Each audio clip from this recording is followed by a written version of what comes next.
right now. Guys, so my name is Deb. I'm the founder of Find Calm here. We take you from chaos to calm with conversations around helping you find calm in everyday life. We talk about different topics each week. Every week we have a different focus. This week is going to be about storytelling, so I'm going to get right into it with Cassie. She's going to tell us a little bit about her background and then like how she can help you and support you around finding calm with storytelling, so with authentic storytelling. So go ahead, Cassie. I'm going to mute everybody else. We are recording, and this replay will be available later. So just wanted to let y'all know. Okay. Thanks. Wonderful. So wonderful to be here. Thank you so much, Deb, for having me. My name is Cassie Goodluck Johnson, and I have my own production company, Good Luck Productions, where I do filmmaking as well as photography for clients. And then I also have started a company with my husband called Native Nomads, which some of you might know about through our Location Indie network that Deb and I are a part of. And that one is really based on like travel, vlogging, and blogging specifically. But because filmmaking has always been a passion of mine, that's like a huge part of our company. And that's pretty much, I'll go a little bit more into who I am when we jump into the presentation, but that's just like a brief intro. Nice to have all of you today. Thanks, Cassie. Yeah, let's start with a little bit of identifying around what people, we had a question, Cassie, we wanted to start with right around like maybe identifying if anybody is a creator. You guys can raise your hand or type in the chat. Yes, so yeah, if you guys want to just, I guess maybe just type in the chat might be easier for me to see if you are already creating like films or maybe a photographer. If you want to put specifically what you're doing in the chat, that way I have a better idea of where everybody's at. Would be great. If anybody does want to come on and share just a little bit about what they do, that might help Cassie to give you a little bit more clarity around navigating things, like questions you might have. So I don't know if anybody wants to share.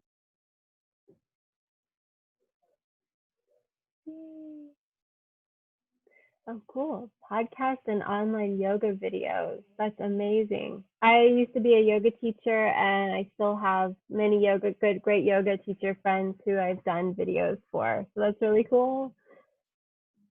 Oh, cool. Live storytelling theater. Awesome. Awesome. Great. Okay. It sounds like a lot of different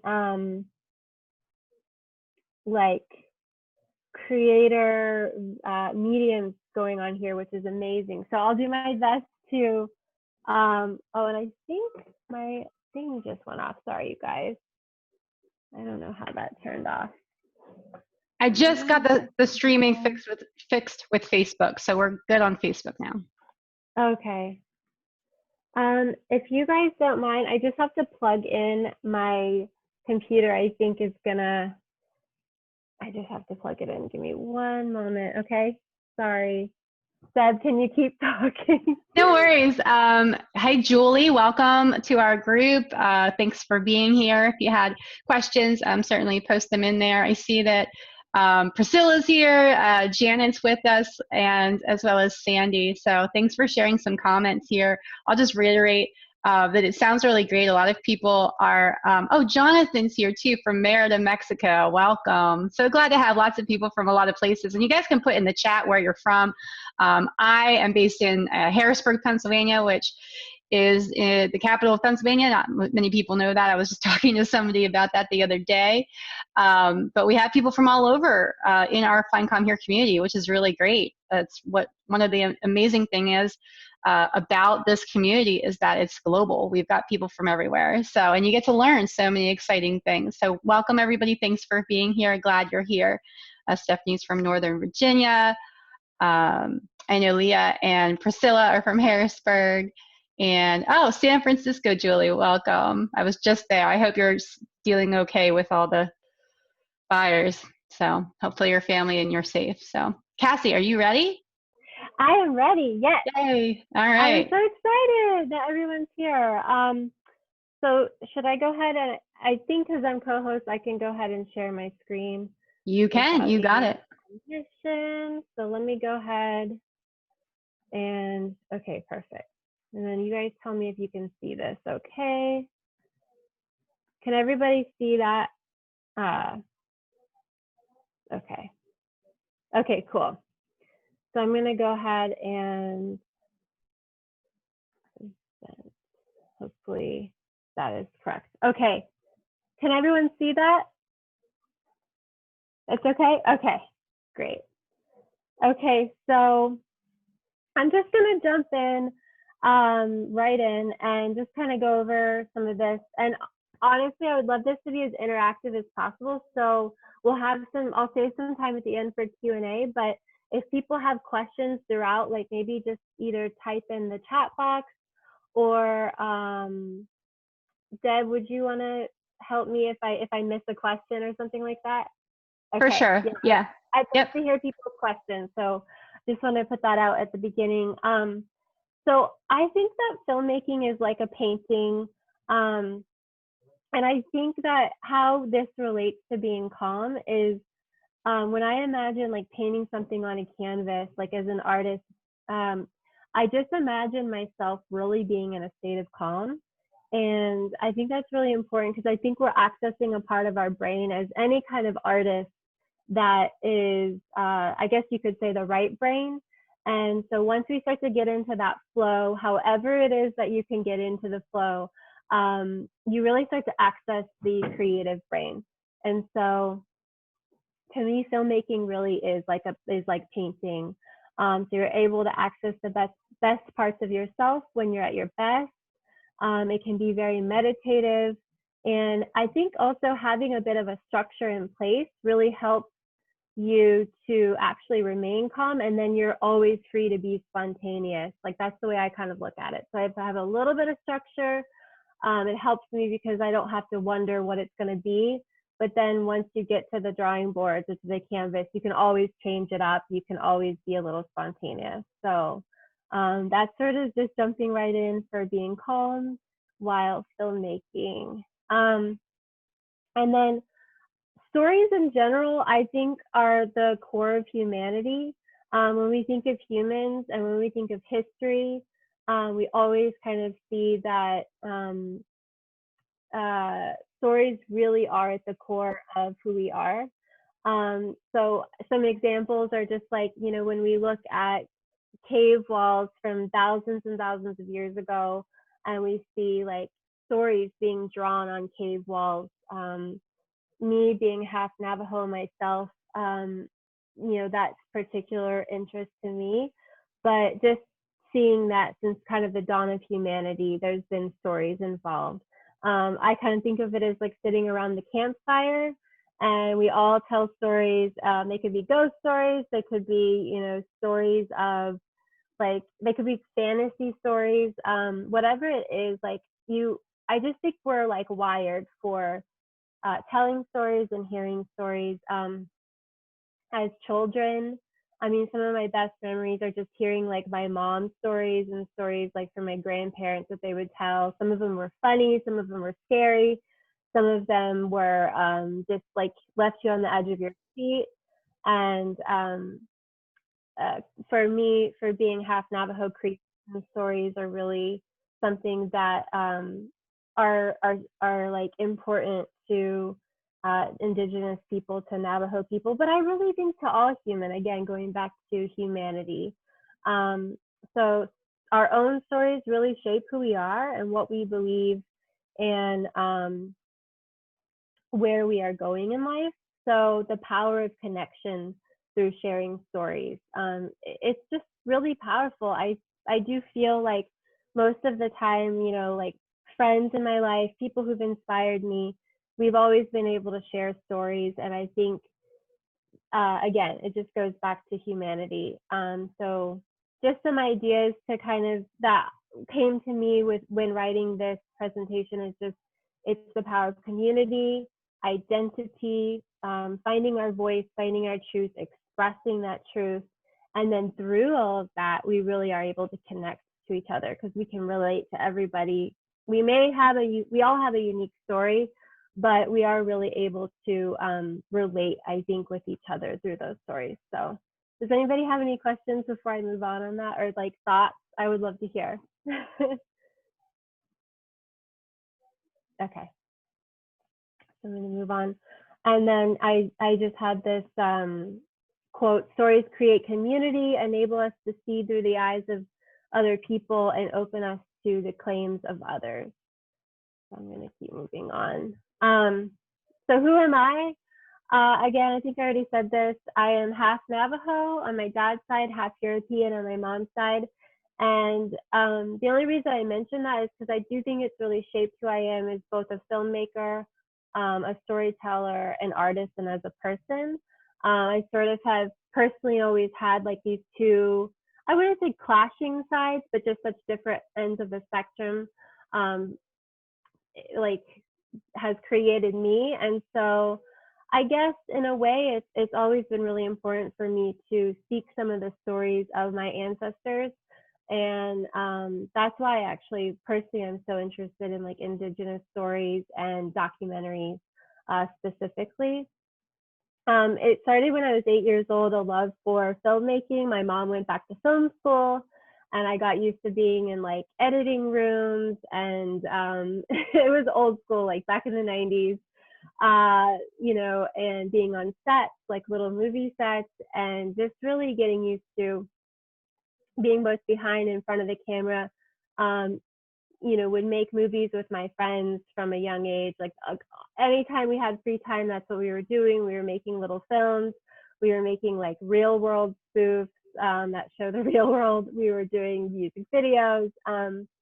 And it really led to me going to film school in Santa Fe, New Mexico, where I was just really open up to all kinds of different cinema, world cinema, and like alternative cinema, so stuff that's not always in Hollywood, documentary. And then after film school, worked in the film and TV industry on and off freelancing. I worked in, let's see, New York right after film school, Los Angeles, Washington State, even worked like for a news station up in Washington State, which is actually how I met my husband, or it was during that time. And got to also work on a film in Norway. So it really has like helped, it started to weave into me also wanting to travel. I started my own film company, Good Luck Productions, when we lived in Portland, Oregon. That was in 2013, and started to realize I could make money doing this, like working for myself really, and getting clients. And a lot of my clients were like other yoga teachers who needed like promo videos or, you know, yoga films for their YouTube channel. And then in 2018, with the help of the LI, the location, for those of you guys who aren't part of it, there's this amazing network called Location Indie, and that's how Deb and I met. They have a wonderful resources for people who want to go Location Indie, and we decided in 2018, let's make the leap. We ended up moving to Merida, Mexico. We were supposed to keep traveling, and we decided to make Merida our home base. And we lived there with our 2 cats and started blogging more regularly. So kind of just like any kind of travels that we do, we vlog it. And there's been some crazy things that we've caught on camera, and it's just so fun to have those stories and to weave those together. So that company that we started in 2018 was Native Nomads. And documentary career and development. So right now we're in the midst of developing a documentary called Faces of the Modern Maya, which is going to follow some stories of modern Mayan people and weave those stories together in a way that we want it to be just very unique and very authentic to the people that we will be following. And I'll get a little bit more into that, like I guess the art of interviewing and the art of building relationships with the subjects that you're going to be filming. But that's just a little tidbit on that. So I just love Maya Angelou. I love this quote. If you're always trying to be normal, you will never know how amazing you can be. And I chose this quote because I think whether we're making stories about ourselves through film, so we're vlogging and we're putting the camera on ourselves, or whether we're turning the camera away from ourselves and into the world around us towards other people, especially when it's like non-narrative, so it's documentary. It is really, I think, important to really capture the authenticity of who you are portraying, because those stories really do shape like people's, I think it's a responsibility. The stories that we share with the world really help to shape the world that we live in. I know for me, like many documentaries I've watched have really like either changed my opinion on something, or they've opened my mind about something that I didn't know before.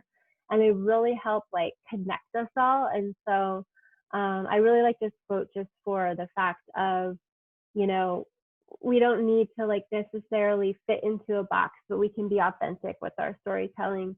And I just think it's encouraging because it's, especially when vlogging and sharing stuff about our own personal life. I mean, it's a personal choice for everybody, but I think with practice, we get more and more comfortable and used to just like sharing our life with other people as it really is, and not always the highlight reels.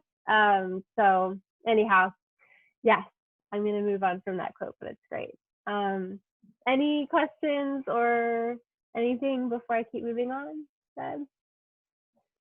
I just want to comment because I really loved that quote, and I really can relate to, you know, doing things authentically in life, and like your journey and your personal journey is so interesting, and yet you still keep following it, even though if it might be abnormal to other people. Like, you know, it's a lot easier to just go with what everybody else is doing, and so to step outside of your comfort zone, and whether that means leaving your 9-to-5 job and venturing off into creative, you know, a lot of people do vlogging, a lot of people do what you're doing and aren't struggle. And I'm sure you've struggled, but I think that there's so many people. So one of the questions I was going to ask you, and we can talk about this later in more detail, but like just how you stand out to make it more authentic, and maybe there's a process that you use, and you can discuss that a little bit later. So that was just one comment and thought. I love that question. Okay, so let me just make sure I got it right. So how do I personally stand, like, say that, can you say the question one more time so I don't get it wrong? How do you approach being more authentic in your storytelling? Because it's obviously led you in a direction where you've had some success at being authentic and blogging and vlogging. I know you and I don't know if it was a conversation we had in Mexico or not, but I feel like we were talking at some point about, and it might have not been with you, it might have been with somebody else now that I'm thinking about it, but just about how, you know, everything is so staged. Everything is so like set up and like perfect. And so like to be authentic in reality is to live life and to tell the stories of how things are without spending 3 hours in Photoshop or setting something up in, you know, in your studio where you're filming it. And I just wanted to know maybe if there's suggestions or resources or processes, or, you know, maybe that you can support around how to be brave and step out into that world of being authentic like that, and as a storyteller. It reminds me a little bit of, I'm sure you know Brene Brown, like a lot of her stuff is so much about vulnerability and being brave, brave enough to be. And I was actually just having this conversation with my sister, how I think with a lot, you know, so much of the platform now is available to everybody, right? So before filmmaking, a lot of like publishing, you know, books and that kind of thing was only relegated to certain people. And now it's really opened up, I think, with self-publishing, with YouTube, with film equipment, with having a cell phone. It's opened up everything to basically almost anybody in the world can take their phone. They don't even need to have an iPhone. It could be just, an inexpensive phone, and they can film their life. They can talk to the camera and they can talk about what's going on in their life. And I think it's given so much power. I think the downside, of course, is that we see a lot of, I guess, saturated, sometimes it's hard to sift through all the content that's being produced all the time. But I really think it's like a positive direction for the world, because with that power, it's like we're able to create change in the world. And so I was just talking to my sister about, it's like, now that we all kind of have this power at our fingertips, a lot of it really comes down to what we want to put out into the world. And with being authentic, I think the biggest, I guess, rule of thumb, or the thing that I have found that works, is just practice. As they say, practice makes perfect. And so the first time you're going to get in front of your camera, I mean, even now, I'm not used to giving these kind of presentations. It's just a little bit like nerve-wracking, because you're thinking, what do other people think? Your adrenaline is up, and it's just something you're not used to. It does feel unnatural at first, but I think through practice, you start to get more and more comfortable. And then as you become more and more comfortable, it's like building a relationship of trust with somebody. If you never were to talk to that person, the first conversation could be awkward, but over time you get to know somebody, more and more trust is built, and you're able to share, I guess, to deeper and deeper levels with that person about yourself. You're able to be more vulnerable. You're able to kind of be brave, and it's less scary. And so I think it's the same with like creating content, honestly. Like having a relationship with your camera. It sounds really strange, but it just feels more and more natural. And so you're able to, I guess, take that leap of sharing more and more about your life. And of course, everybody always sort of has their boundaries of what they are and are not comfortable with sharing with the world. But I do think that with practice, it's like, personally, I tend to the people that resonate with me the most are the ones who are not afraid to be like, I made this mistake, or this is something that this is how I messed up, and this is what I learned from it. Because it shows that they're human. I can relate to that, and it all really comes back to that connection, right? Like, stories aren't about showing the world how perfect we are. I mean, the stories that we connect with the most are usually how people failed, or they got themselves in a crazy situation and how they got themselves out. Those stories are the ones that are funny. They're the ones that make us cry. They're the ones that elicit some kind of emotion, because we can relate to that. So yeah, I guess my biggest advice, really, if that is a really long-winded way of answering your question, but it's just to practice. If that's just setting, only using your phone because there's not that many settings and you don't have to worry about it, plopping yourself, where there's a light source, like a window, and just doing that every single day, from 12 until 12:15, maybe that's your time that you vlog or something, or just having your camera ready when you have the inspiration. I think you're just going to get more and more comfortable with it. So hopefully that answers. I don't know. Yeah, thank you. Absolutely. So so role of the storyteller and filmmaker, ultimately it's your vision, it's your lens, and you become the weaver of tales. So I always kind of think about editing and filmmaking as being a weaver, and that's probably my Navajo side coming through, because Navajo people are known for weaving rugs, and that's one of our things. But you really are, you're taking so many different threads, and you're having to Repent, connect. Pusa, your sister Pussy. Oh, is someone here? Your sister Pussies. Do you know what that is, Deb? I think we got our first spammer. Oh my gosh. Okay, I'm gonna put this person in a waiting room. That was really weird. I removed him. Sorry. Okay. No, that's crazy. Oh my gosh, that's never happened to me. Well, first time for everything. Okay, so sorry, where was I?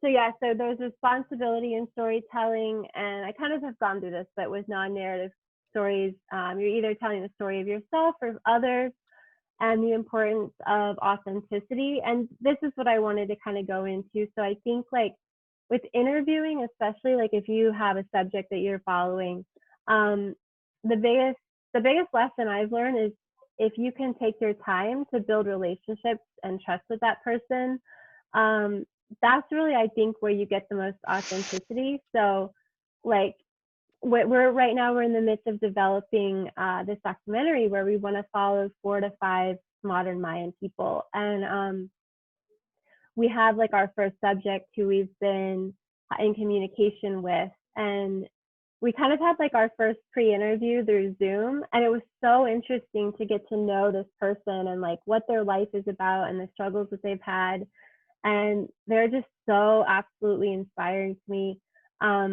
And I think one of the things is just having that time to build over time and staying in communication is going to make the filming so much easier, because I've noticed a lot of times, like if you go and you film somebody right off the bat, like you really don't know them, it can work, it can be fine, but if you're able to take more time, it's so much more comfortable. Like they don't notice the camera, they feel like they can trust you, so they're going to tell you stuff that they wouldn't normally tell just anyone, and it's going to really show through on camera. So that's my biggest advice for like when you're following a subject for documentary specifically.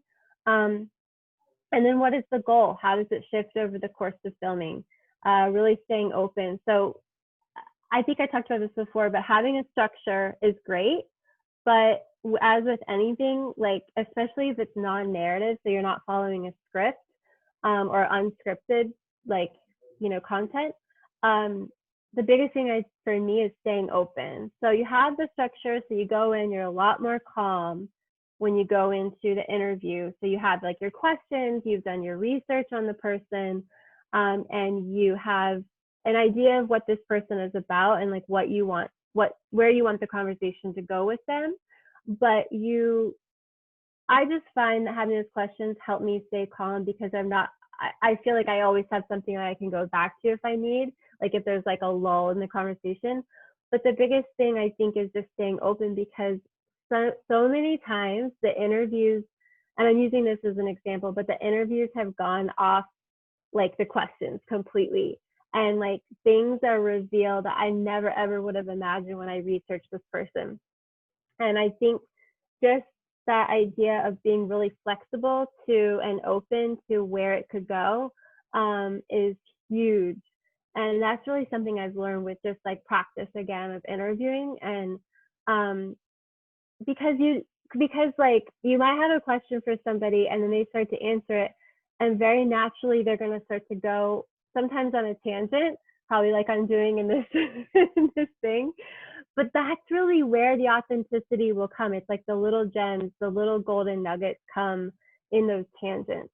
So if you're only like looking at your question, down at your questions, and you're not making eye contact and you're not trying to connect with them and you're not listening, like that's number one, is just listening, and following that thread of wherever they're taking you, you're going to miss those golden nuggets, those opportunities for authenticity to shine through. And a lot of times they're spontaneous, they're like unexpected things that you're going to find out about that person. So I think really it's like peeling an onion or something. You're just letting it unravel. You have a little bit of an idea, a little structure, but it could go anywhere. And that's what's kind of beautiful, at least to me, about documentary film and blogging is it's even unpredictable to you, the storyteller.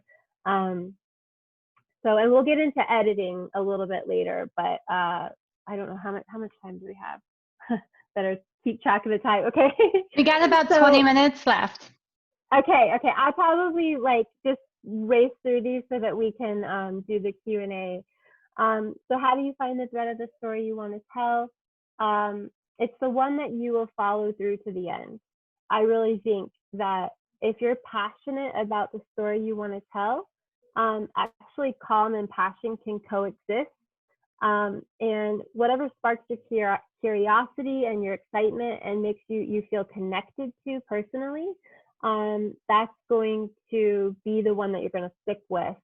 And there is calm in that. I mean, does anybody else agree? Can you put like a 1 in the chat box if you feel like calm and passion coexist? Which it's like an oxymoron a little bit, but Deb, you can let me know. I don't have the chat thing pulled up. I just have my Google Slides. But so I think one way of starting off was like maybe you're gonna make like a little vlog for YouTube, or you're gonna do a little short portraiture documentary on somebody. Like let's say there's a chef that you really admire and you want to make a little documentary about that chef. But the first thing you really want to do is brain dump all your ideas. So what would be the theme of the story? What would be the beginning, the middle, and the end? And jot those all down, and then go back and pick one idea, like one concrete idea, because that narrowing it down and building that structure is going to bring focus and calm to the project. It might mushroom. It might like sort of expand out, but at least like your core is defined.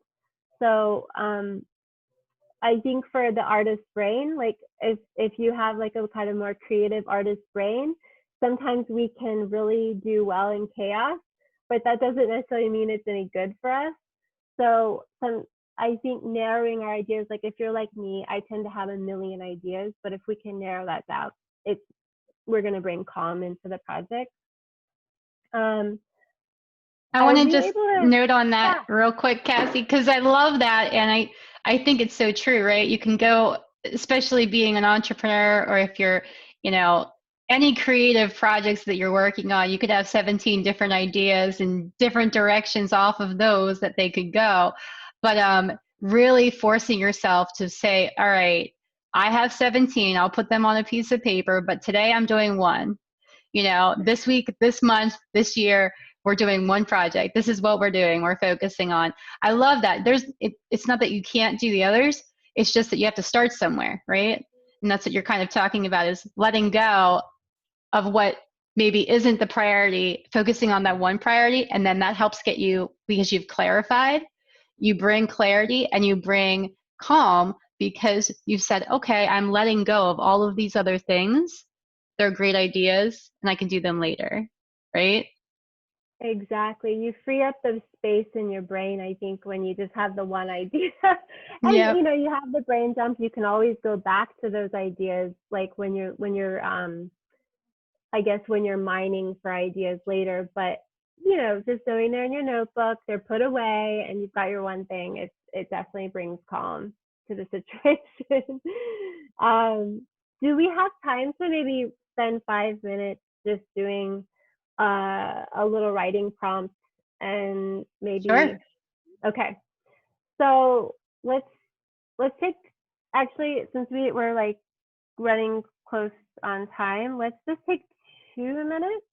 If it's okay, I'll start the timer, and if everybody wants to just brain dump ideas for whatever it is that you're wanting to create. So maybe it's a film, maybe like a narrative film, maybe it's a short documentary, maybe it's a vlog, whatever it is. And then I'll let you know when 2 minutes is done. And then after that, we'll spend 1 minute just going through the ideas, and you're going to circle one idea. And whoever is comfortable can share their idea. Does that sound good? Great. Okay. Perfect. Okay, so I'm going to go ahead and click the start button. Okay, 2 minutes.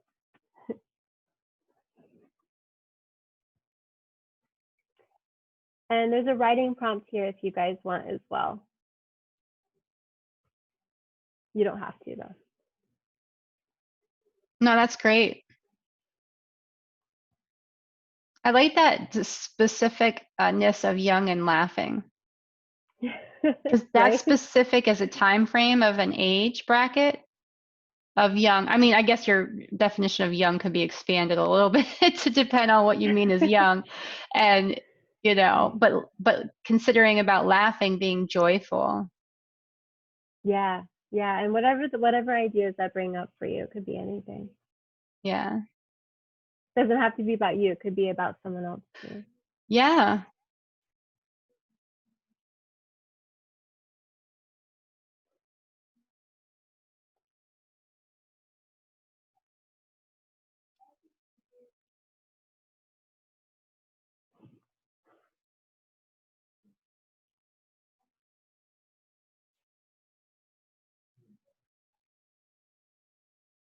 I was going to play music, but I won't because it might get distracting. And we're just going to take a quick moment here and then we'll circle back. And then did you have any more slides?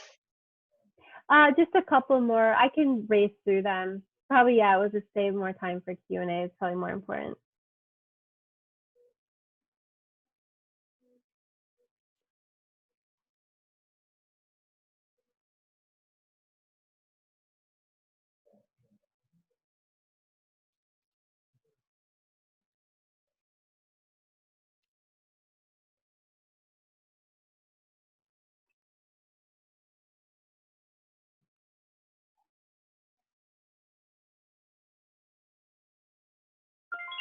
Okay.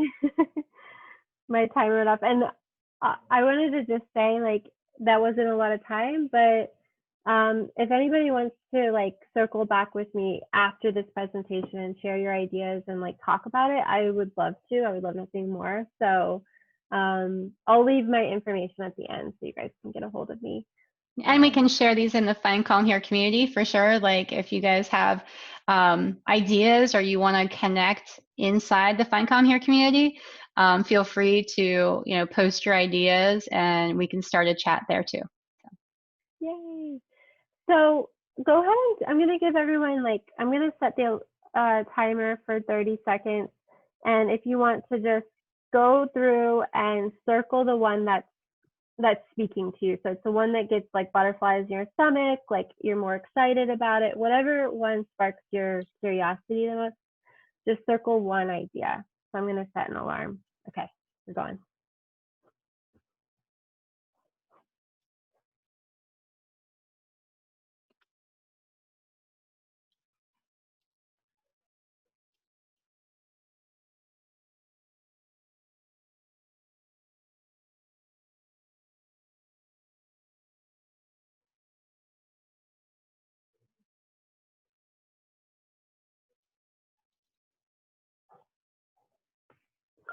Okay.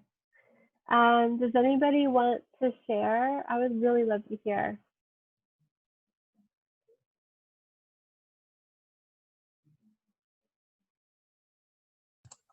I can go ahead and share. Yay! So I either want to do like either a blog post or get on a travel podcast to share my story about my time in Myanmar. Just because I don't think I've like really told some of those stories yet. So just finding like a platform to share that story. Yeah, so. That's awesome. Are you thinking you want to do like a video and put it on like social media or YouTube or anything? I'm considering it. I'm not sure if I'm completely comfortable on video yet. But I did do a presentation for a travel community last week. So that was like a big, scary first step. So that's maybe. amazing. Yeah. Oh my gosh, that's exciting. Okay. So, I have a lot of ideas running through my head that you could do, but no, we can talk later, but that's so cool. Sounds good. Yay. Wow, Myanmar. That's one place I haven't been. Like I'm really curious about this idea of yours. I want to hear the stories whenever you do it. Okay, perfect. Yeah, we can definitely chat at some point. Okay, cool. Anybody I'm definitely interested too, Stephanie. So I'm excited to hear about more of your travels. I really enjoyed your presentation and the other chat. So I will share just real quick because when you said the prompt about young and what was the word? It was like laughing.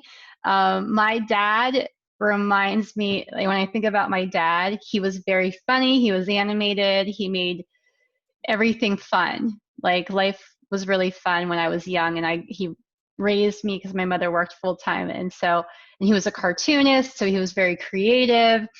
And I just remember riding bike and like flying kites and just everything being, there wasn't always good moments, obviously, but just when I think about like when I was young and something where I was laughing, that's the first image that came up in my head. And I really have been meaning to connect with my father's, because he's passed, but my father's history is, his, where he grew up. Like, I was thinking about doing like a road trip to New Jersey, which is where he's from, and, checking out his like, town, or just learning more about, he has German roots, and just learning more about that. So there's a lot of story ideas that could come out of telling my father's story, which I didn't even think about until this prompt. I was like, oh, all right, well, that could be a whole story I could write, because I'm a blog. I've written I'm a writer. I went to journalism school, and so when I was really excited about this topic for personal reasons, because I really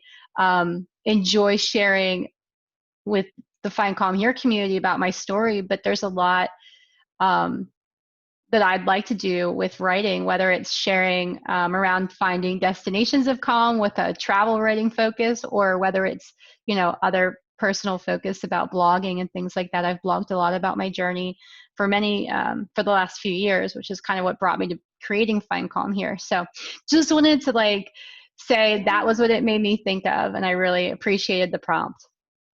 Oh my gosh, I'm so excited to hear that. Like, I could see you, I don't know, like, I don't know why. I was just like picturing you with your dad in like Germany, or like going to Germany and like uncovering stories, or I don't like, yeah, so much like rich content that could come out of that. So if you do that, let me know. That sounds great. I love that. Yeah. Okay. Well, anybody else, or what do you think, Deb? We Time-wise? can go. Priscilla is another one that might have any story ideas. I don't know. Priscilla, do you have any ideas or thoughts? Well, just going on the prompt, I was trying to think back to somebody laughing and being young, and I was just thinking about way back when I was in high school, going to the county fair with some high school friends and just having a good time. So we were young and we were laughing, so I figured that was a good connection with the prompt. I love that. I love that. Yeah, and like, I don't know about you guys, but like with these stories too, I mean, a lot of it is vision, and like I can already like envision that. Like, that's like a really beautiful like backdrop for like a story to unfold. I like that. That's cool. That's cool. Well, let me look at the time. I'm gonna have to race through these slides. Maybe like 2 minutes. That way, will give us time for some Q&A. Yeah, that's fine. And I can send the slides to Deb to share with the community. Like, there's just like a little bit more information about like basically just some of the how-to for filmmaking. And I wanted to say right now, like, I'm gonna be launching a filmmaking course and mentorship. So if Deb, I think I sent you the link, the URL, and I can send it again.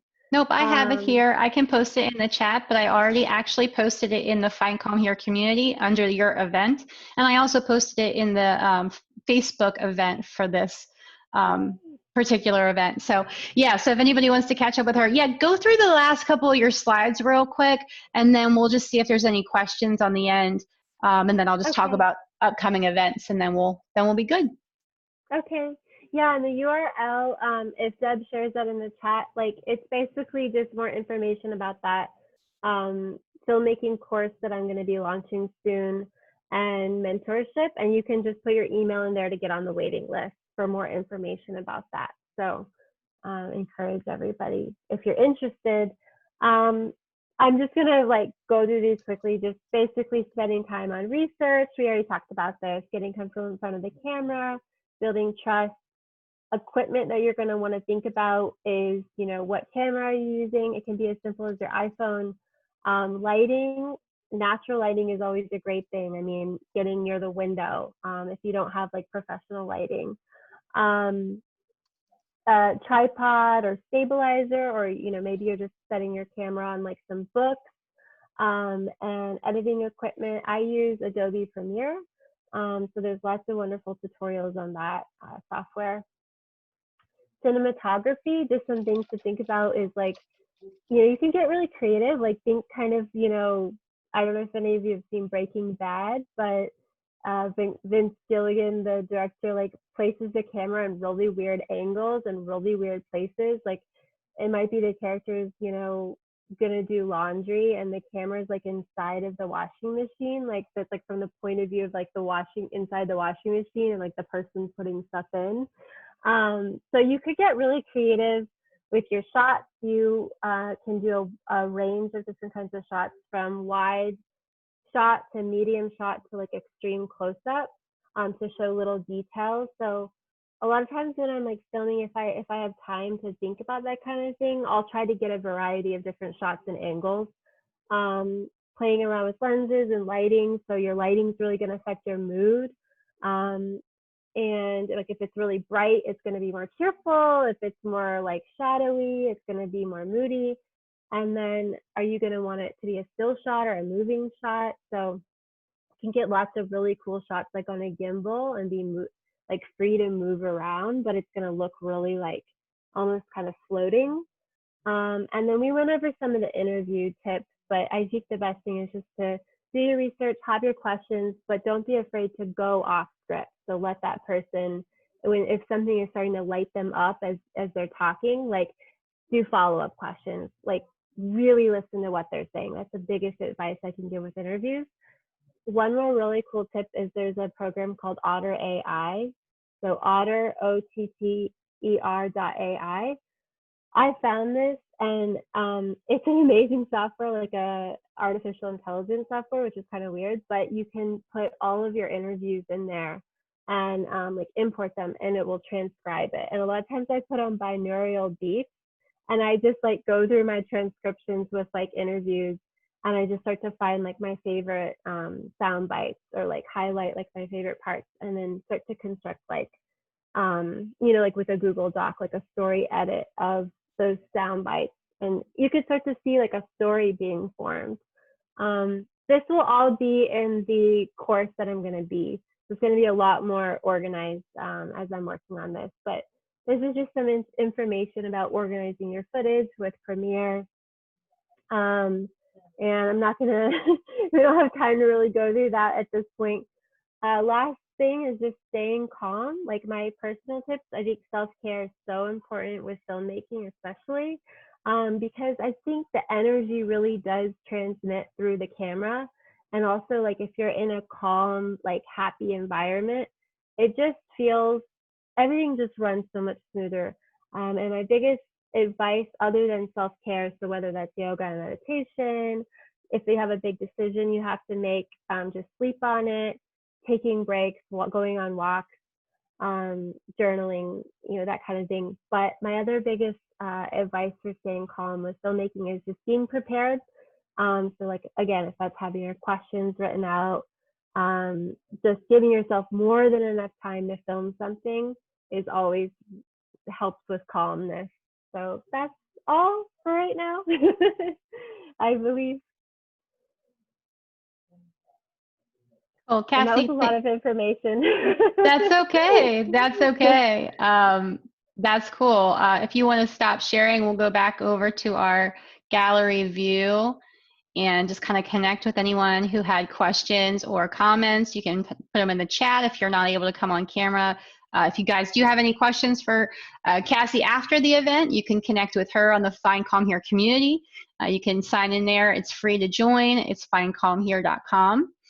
And with the last few minutes, I'll let everybody know that we are having a Find Calm Here event next Wednesday at 7 p.m. Eastern time. Janet is going, she's on the call, but she's not on the call. She's kind of hanging out there listening, but because I think she has some other things going on. But she's going to be leading Find Calm with the creative expression, which is cool. Oh, here she comes. Look at that, just as I live and breathe.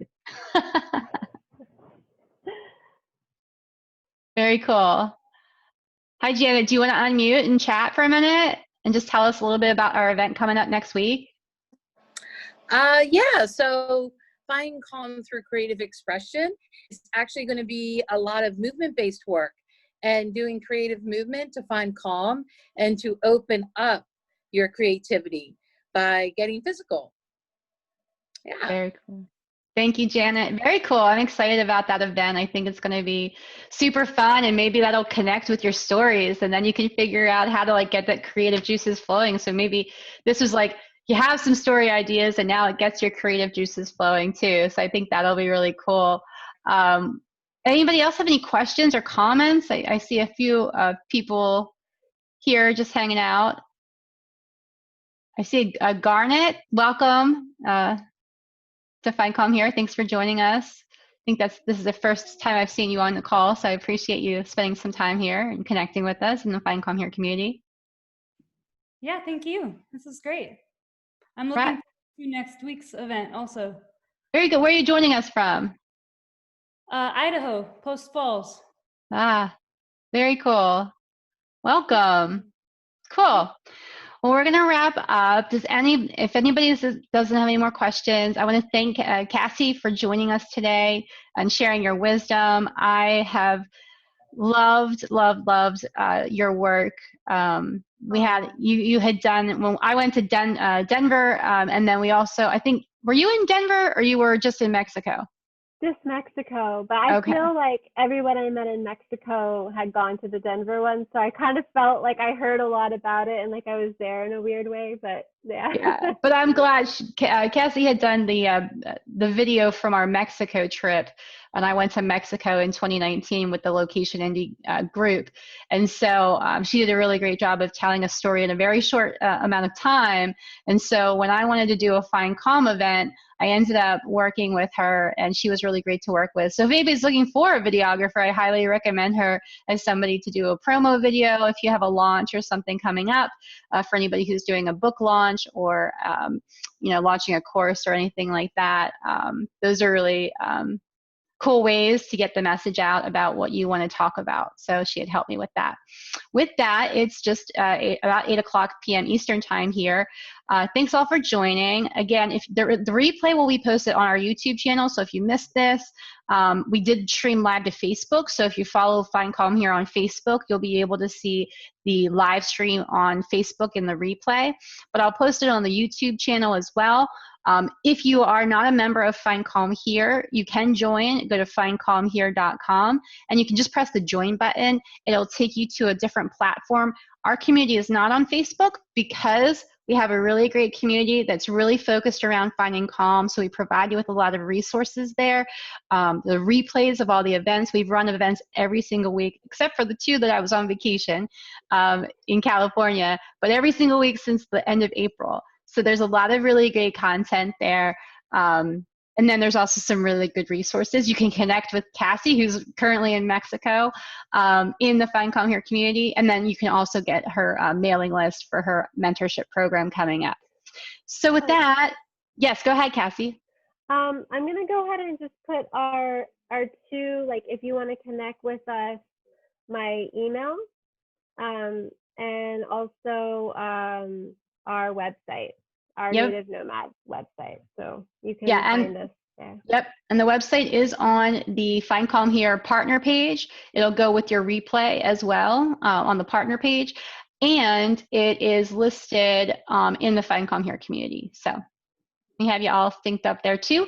But for anybody who's not there, those are the resources, and it'll be on the YouTube video as well. So thanks all for joining us. If you guys just want to like wave bye and say thank you to Cassie for sharing all of her wisdom as we log out, that would be really great. Thanks so much, everybody. Bye. Thank you, Cassie. Thank Nice to meet you. you. Bye. Bye. Thank you. Everyone.